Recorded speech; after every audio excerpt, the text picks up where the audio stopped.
Breaking news చూస్తున్నాం. అమరావతి రాజధాని నిర్మాణంపై స్విస్ ఛాలెంజ్ కేసు హైకోర్టులో విచారణ జరిగింది. కొత్త నోటిఫికేషన్ విడుదల చేస్తామని ఏపీ విన్నవించడంతో కేసు కొట్టేశారు. త్వరలో కొత్త నోటిఫికేషన్ వేస్తామని హైకోర్టుకు ఏపీ ప్రభుత్వం హామీ ఇచ్చింది. పూర్తి వివరాలు మా ప్రతినిధి కమల్ అందిస్తారు. కమల్, కేసు పూర్వపరాలేంటి? కేసు ఇంతటితో ముగిసిందనుకోవాలా? పిటిషన్ వేసిన వారు ఎవరైతే కేసు వేస్తారో వాళ్ళు ఏమంటున్నారు దీని మీద?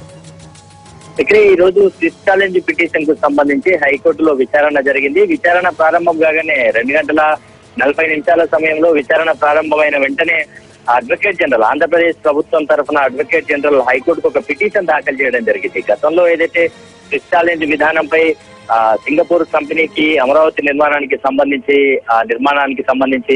కట్టబెట్టామో వాటన్నిటిని కూడా రద్దు చేసుకోవడంతో పాటు ఏపీ ప్రభుత్వం చట్టంలో అనేక మార్పులు తీసుకొచ్చింది ఈ మధ్య కాలంలో. ఆ మార్పులకు అనుగుణంగా మళ్ళీ నోటిఫికేషన్ జారీ చేస్తాము. ఇప్పుడు ఎవరైనా కానీ ఆ నోటిఫికేషన్ ఆధారంగా మళ్ళీ దరఖాస్తు చేసుకోవచ్చు. దరఖాస్తులన్నిటిని కూడా పరిశీలించి ఎవరైతే అనుభవజ్ఞులు ఉంటారో, ఎవరైతే ఎలిజిబిలిటీ ఉంటుందో వాళ్లకు నిర్మాణానికి సంబంధించినటువంటి పనులు అప్పచెప్తామని చెప్పి కూడా అడ్వకేట్ జనరల్ హైకోర్టుకు తెలపడం జరిగింది. గతంలో సింగిల్ బెంచ్ ఎదుట వాదనలు కొనసాగిన సందర్భంలో అనేక అనుమానాలు లేవనెత్తారు petitioner.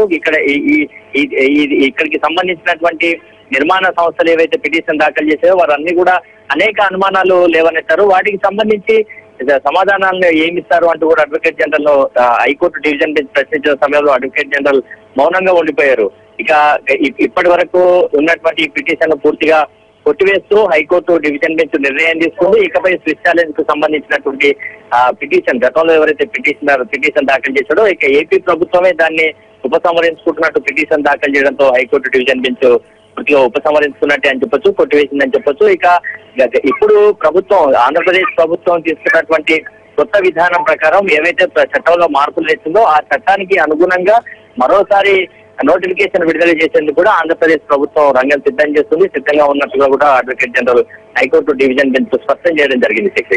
Thanks for the updates Kamal. ఇదే విషయానికి సంబంధించి పూర్తి వివరాలు మా ప్రతినిధి ఆలూరు రమేష్ విజయవాడ నుంచి అందిస్తారు. రమేష్, కొత్త నోటిఫికేషన్ విడుదల చేస్తామని ఏపీ చెప్పినట్లు తెలుస్తోంది, కేసు కొట్టేసినట్లుగా తెలుస్తోంది. ఈ పరిస్థితిలో సింగపూర్ కన్సార్టియం పరిస్థితి ఏంటి?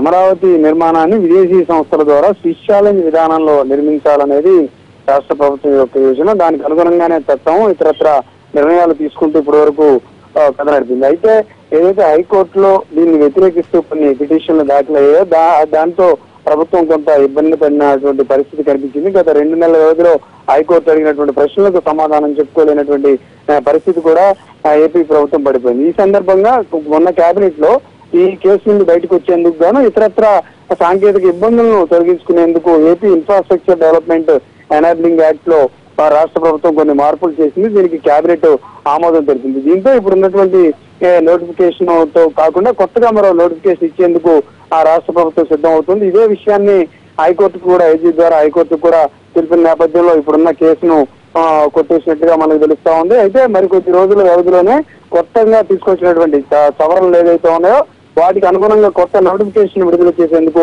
ఆ రాష్ట్ర ప్రభుత్వం సిద్ధమైంది. తద్వారా టెక్నికల్ గా ఇటువంటి కేసులు కానీ ఇతరత్ర ఇబ్బందులు రాకుండా ఉండేందుకు అవకాశం ఉంటుందని రాష్ట్ర ప్రభుత్వం భావిస్తా ఉంది. దీనిపై ఇప్పుడు ముఖ్యమంత్రి సీనియర్ నేతలతోటి మున్సిపల్ మంత్రి నారాయణ ఇతర అధికారులతో ఆ ప్రస్తుతం ఈ కేసుపై ముఖ్యమంత్రి చర్చిస్తా ఉన్నారు.